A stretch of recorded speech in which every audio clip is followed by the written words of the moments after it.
Edition of Bigtime Memories is coming at you. My name is Terry Sullivan. This guy is Dave Drason, photographer, manager extraordinaire, and we're bringing you some of the history of big-time wrestling. The way it should have been told long time ago. Never been done, and we're doing it here on Rocks TV, and we're bringing it to you all for free. Go to Rocks TV, hit subscribe, watch all the episodes. We've got so many in the books by now, 20, 30, I've quit count. But lots of good stories. I'm having some fun. I don't know about you, but this is great stuff. And of course, one topic I think that we can get into is the lady wrestlers. Yes. They were always a big part of a lot of shows. They were banned in the state of New York until like the 70s, something like that, banned in the state of Oregon. But they were very much a part of many shows around the world. Yeah. And, you know, when it comes to the queens or the divas of big time wrestling, you know, the two girls that I can say wrestled here the most, fans saw the most, would have to be Lucille Dupree and Mary Jane Mull. Yeah, they lived in Detroit. Both Mary Jane was originally from Cincinnati. Lucille was from Boston, but eventually they ended up here in Detroit and wrestled each other all the time. Yeah, and I've seen them in singles matches. I've seen them in tag team matches with other girls and or the little people. I've seen them in boxing matches. I've seen them too in mixed tag boxing matches. They just were, like I said, they were the divas of big time wrestling. And as a tag team combination, they were also the very first international tag team champions in Japan. They toured in 1968 and helped establish All Japan Women, one of the first all-female Japanese wrestling promotions. Wow, that I didn't know. Yeah. You know, because you don't think that, you know, the girls or the ladies of wrestling ever went to Japan. You know, not until in recent times do you see a lot of the great, skilled girl wrestlers out of Japan on TV. Right. Not like it was in the old days, but boy, there's some athletes out there these days. Yeah. And some of the little people of wrestling were always a great attraction of the card. We had 4 internationally known female little people. One of them was Diamond Lil. Right. Very well known, 3 feet 8 inches tall. Katie Glass is her real name. Trained by the Fabulous Moolah. At age 17, lived with Moolah and later Mae Young for 40 years. Yep. A lot of the documentaries and things you see about Moolah and or Mae Young will feature, as Moolah would call her, my midget, Katie, who was Diamond Lil. Darling Dagmar, her frequent opponent, real name Kathy Carlton, also trained by the Fabulous Moolah. There was another little person by the name of Cuddles Anderson. Right. And she actually got her name from Joyce Farhat. Wow, how did that Sheik's happen? wife. Don't know. But in her biography, she credits Joyce as being the one who named her. She was originally trained in Detroit by a troupe of the little people who were based here in Detroit. You know, Gino Brito's father, Jack Britton. Yeah, he was in charge of a troupe of little people who traveled all over the country, if not the world. And so Cuddles was trained by Sky Lolo, Little Beaver, and others, and based here in Detroit. Eventually was married to Frenchie Lamont, another famous male little person. Celine Fontaine, also trained in Detroit, worked for Jack Britton. And some of the other names, you can't discount big time wrestling without mentioning Linda Klein. Oh, sure. You know, the daughter of Lou Klein. Yeah. So would you think Lou Klein trained his daughter? I would think.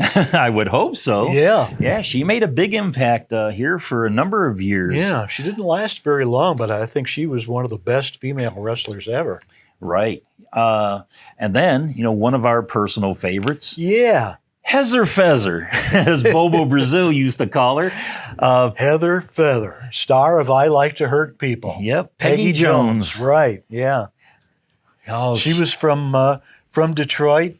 weighed in excess of 300 pounds. Her whole deal when she came in was that she wanted to wrestle a man. Mm-hmm. She wanted to wrestle the men. She didn't want to get stuck with these little lady wrestlers. She wanted to go more with someone on her own size. And she had come up with a few victories. Yes, she did. Yeah. Johnny Davis was the first victory, male victim. Nobody knows whatever happened to Peggy Jones. Now, there was a rumor that she passed away, but I don't necessarily trust the man I heard it from. Yeah. The last I saw her, this would have been maybe 1980, early 1980s. I was living in Sterling Heights at the time, and I was driving down 8 Mile, and I noticed that my gas meter was a little low, so I pulled in this gas station right about 8 Mile in Van Dyke. And, I pump my gas, fill up the tank, and I go in to pay, and behind the register, who do I see? Heather Feather. Oh my. And it's like, how you doing? Yeah. And we talked, very briefly, and, she had customers and stuff, so I didn't want to bother her. And that's the last time I saw her. And I would love to see her again if she's still alive. She was just one of the nicest people she was ever. a sweetheart, Yeah. no doubt. Yeah. Another one, here's a little story on this gal. I had been in St. Louis as a young kid, and I saw this gal perform. A very thin gal, and her name was Kay Noble. Sure, yeah. And made a great impression on me. So this one time at Cobo, the ladies are wrestling, and there's a masked lady wrestler called the Nurse. Yeah. Had a nurse's outfit on and stuff, and a mask, with the red cross across it and things. And it's like she's standing, in the hallway on the opposite of the men. The girls had their own dressing room on the other side of the arena. So she's standing in the hallway, and I happen to go by there. I'm always with my camera and autograph book. And I see this gal, and it's like, boy, that body looks very familiar. And I could have swore, just every feature of her, reminded me of Kay Noble, who I saw in St. Louis like only a few months before. So I went up to her, asked her for her autograph. She signed my autograph book as the Nurse. And I said, "Is that you, Kay?" And she looked at me, and it's like, just gave me a, didn't speak or anything like that. And it's like, wow, I was just in St. Louis, a couple weeks, a couple months ago, and I saw a girl wrestler looks just like you. And, I didn't want to stick around and, push the point. But anyway, I'm leaving, and I thanked her for my autograph, and she gave me a wink. I knew who it was. Yeah. And then it was 2 weeks later at the very next Cobo show who appears on the show, not the Nurse. Kay Noble? Kay Noble. Oh, for heaven's sakes. Yeah, the people who watched the Bruisers Championship Wrestling show might remember the Professor. And his name was Doug Gilbert, and they were married. Right. Yeah. Oh, and then I remember another short-lived, most gal wrestlers have very short careers, besides like, the Fabulous Moolah or not even Wendy Richter, very short careers. Women, I don't know.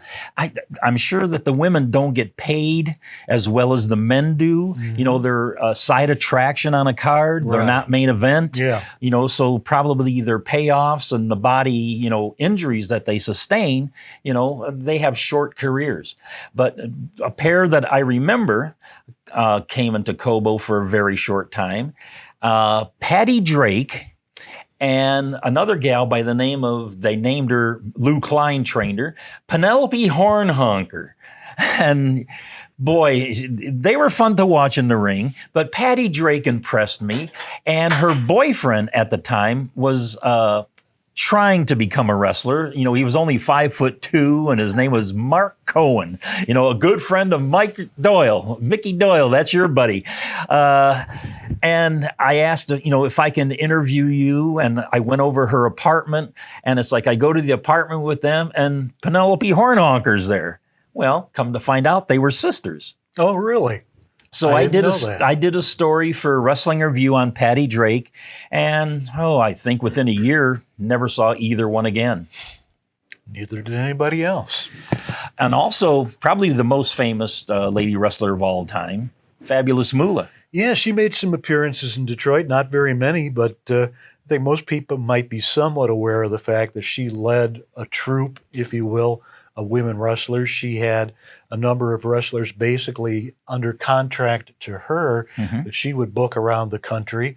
And, very controversial because a lot of people claim Moolah was nothing more than a pimp, that she would arrange for her women to go out on dates with promoters and things like that. And you get some of the women who were with Moolah who claim, yeah, that's the truth. Others say, no, wasn't anything like that. Some of the people that she trained and booked adored her. They appreciated her protectiveness. They didn't have to deal individually with a whole lot of promoters. Moolah did all that. Some of the promoters who might want to take advantage of them or not pay them or underpay them knew that they would have to answer to the Fabulous Moolah, so there was no funny business. So two sides to that story. Well, she always got her cut too. Oh, yeah, she did. Yeah. But Moolah first appeared in Detroit in 1964, pre-Big-Time Wrestling, and then one appearance in Big-Time Wrestling in a Women's Battle Royal in 1973. So those are the two appearances I know of that the Fabulous Moolah showed up on. Yeah. And then other greats, now we're talking, back, a little farther into the 60s, you had women Hall of Famers like Judy Grable, Cora Combs, Sandy Lee, Princess White Cloud. Those all appeared, in the very early 60s here. Also Susan Green. Oh, Big Tex. Big Tex, yeah. Yeah, she was great. Susan Green, Paula Kay, Ann Casey, Sandy Parker. Yes. Many say was the first black champion in wrestling. Oh, still alive today. Is she? Yes. Looks great. I know she's appeared at the Cauliflower Alley Club. And we were trying to get her at the Pro Wrestling Hall of Fame ceremonies too, but I don't think she's ever made that one yet. Gotcha. And then we had a couple other local gals. Yeah. Kay Casey. Right. Who was Mrs. George Posniak. Yeah. Tanya West. And Tanya, a lot of people may be aware of her. She was a larger female wrestler, blonde, bad girl. Went on to world class in Texas on the shows that were syndicated throughout ESPN and was known as Stella Mae French in the early 80s. The Aunt of Sunshine, big feud with Precious and Jimmy Garvin. So that's whatever happened to Tanya West, and she's passed away. Oh. Another one, this is another short-lived one, Jungle Jane. Oh, yeah, your favorite. Oh, she was a sweetheart. And I'll tell you a little story about her. Her name was Bonnie Subotnick, and she lived in New Orleans. And I get a letter one day, back when snail mail, that's how you communicated. She had aspirations of wanting to become a professional wrestler. And it's like I told her, the only place around here that I know of to get trained is Lou Klein's gym. So at one point, she flew up here. I picked her up at the airport, and I took her to Lou Klein's gym. She met Lou, talked, and she ended up moving to Detroit here to follow her dream of, becoming a professional wrestler. And she did. She wasn't great in the ring. And, Jungle Jane, very short career, but she ended up hooking up with, my good friend Chris Colt. And they traveled, wherever he was wrestling, and, she, was like his, partner of side and, companion. And I'm sure she looked out for him, because of his many demons. Yeah. He needed to keep her. Yeah. Other gals, let's run down a whole list of gals who maybe appeared here maybe once or twice and names that are forgotten, but I think they should be mentioned. Remember the luchadoras who came through, the Mexican women wrestlers in the, 60s or early 70s? Irma Gonzalez, Estelle Molina, Tony LaPatia, and Cheetah Rivera. Yes. We also had a gal by the name of Chris Myers, Kathy McCoy, Lady Satan, who was Cora Combs under a mask. Right. Rachel Dubois, who was Dave McKegney's daughter. The Wild Man. Wild Man. Beautiful gal. Saw her recently up in Toronto. The thing, about Rachel is, as beautiful as she is and was, we have something in common. Yeah. Herself in Canada, myself here, we both work for the phone company. Oh, really? She worked for Bell Canada. I worked for Michigan Bell and AT&T. So we had, great conversation about that thing. Yeah. Dawn Lemke. Oh, God. When she first appeared here, I did an interview with her. She worked for the Bruiser. She was just gorgeous. I fell in love with her. I was too young at the time. I think I was only 15, but boy, would I have given anything to marry that gal for a day or two or a year or a lifetime. I think Dusty Rhodes fell in love with her too, didn't he? Yeah, well, maybe, because she worked down in Florida and she was accompanied Story him for anywhere. another show. Yep. We also had Betty Boucher, Tony Rose, right? Gloria Dawn, Vicki Allen, Jessica Rogers, Dorothy Carter, Sweet Georgia Brown. Susie Mae McCoy was her real name. Really? Trained by Moola. Wow. Venus LaRue, Esther Molina, Tara Taylor, Honey Girl. Don't remember Honey Girl. Yeah, was here one time. Sue Mathis, Diane Baker, Ramona Isabel. Oh, sure. Sherry Lane, Debbie Cole, Debbie Johnson, Jan Sheridan, and two really great gals. Yeah, my favorites, Marva Scott and Ethel Johnson. And there's quite an interesting story there. They were sisters, African-American wrestlers who often came in as opponents. There were three sisters, real last name Wingo, W-I-N-G-O, Babs, Ethel, and Marva. Ethel debuted at age 16 as the first African-American woman wrestler. At least that's how she was billed. They were signed, the man who ran the troupe was Billy Wolf, who was the husband of Mildred Burke, former world women's champion. She and Marva toured Australia, Latin America. Great people, great, wonderful people to know. Ethel lived in Columbus and passed away just a couple of years ago. And if there's one gal I got to give a shout out to who unfortunately never appeared in the territory here, Big Time Wrestling, is my good friend. Loved her when I was young, saw her so many times in St. Louis and Kansas City and towns in between, but Betty Nicolai.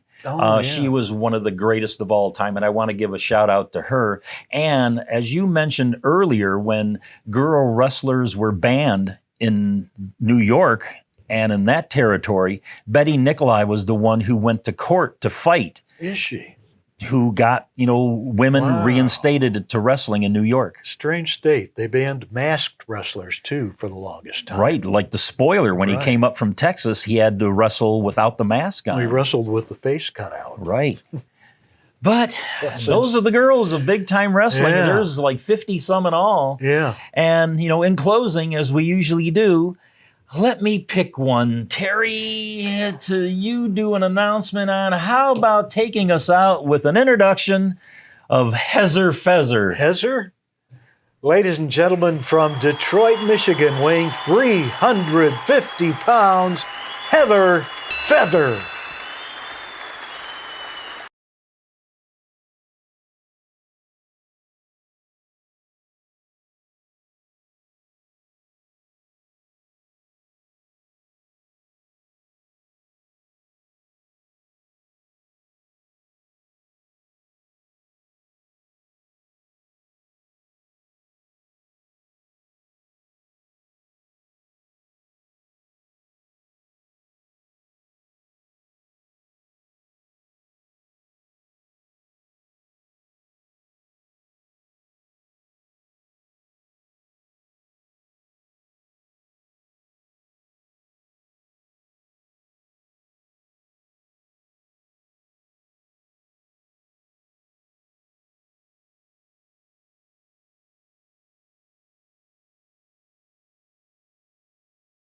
I'm really proud to say that I'm a part of IBW. I take pride in IBW that we are a family-run company. It's a fight. It's a sport. At IBW, tradition has always mattered. You're going to see world-class professional big-time wrestling at its best. This ain't no sports entertainment. This is professional wrestling. International Big Time Wrestling's The Fix. Each and every week, your fix of IBW action. You want entertainment? Look no further than Rocks TV. International Big Time Wrestling! Wrestling fans, if you like what you've seen, don't forget to like, comment, subscribe, and also don't forget to ring that bell.